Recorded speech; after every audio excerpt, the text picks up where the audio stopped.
your schedule's not very full, then what you need to do is you need to get the team together. You need to get everybody on the phones. You need to use your appointment reminders. You need to send out emails. You need to do treatment follow-ups. You need to get the schedule full. December should be one of your best months. Don't let the team go on vacation mode going, oh, I need to go home early anyway because I need to go shopping. Or there's a holiday party. Can we just go and get ready for the holiday party? Get everybody on the phones because it's only November 30th. You can still make December a great month if you get everybody working towards filling that schedule. So if your schedule's empty or not where you want it to be, get everybody on the phones, get your emails going, get your text messages going out, and fill the schedule. Next is team motivation and distraction, which leads me to the getting your team, active with trying to fill your schedule. December can be a difficult month for your team for two reasons. One is they get easily distracted. There's a lot of stuff going on. There's a lot of parties, people going on vacation, their families in town, they're stressed, they buy gifts, whatever it is.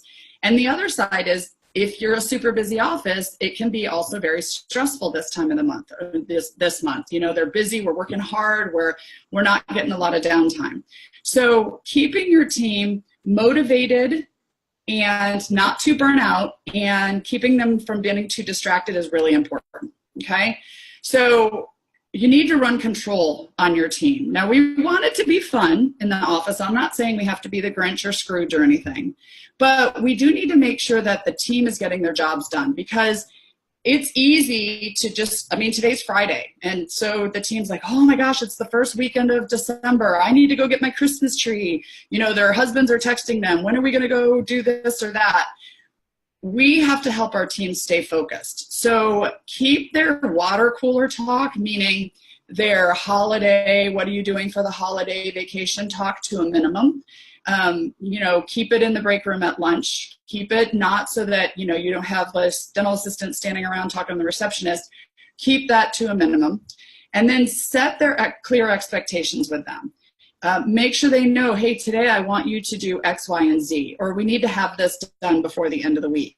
Make sure it's super clear because if we want December to be a super productive month, we need our team to stay productive.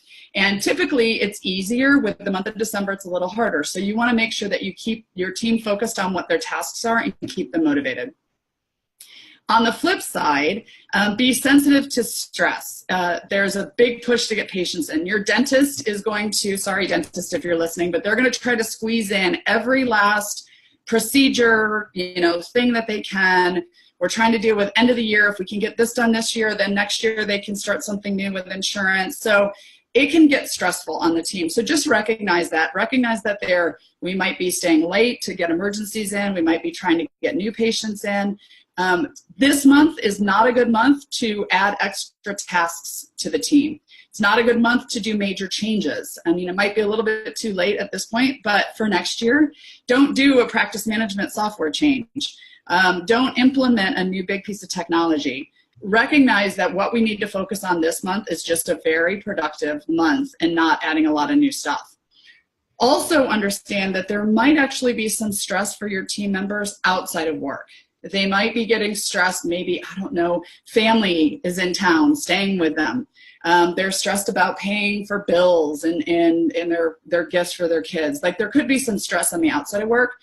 As you know, I train a lot about leaving your personal life at the door when you come into work. But if you do see somebody who's a little down and out, a little bit more than normal, maybe take a minute or two and just talk with them and just help them kind of vent what they have going on. That may help them just let it go and be able to get focused in the office.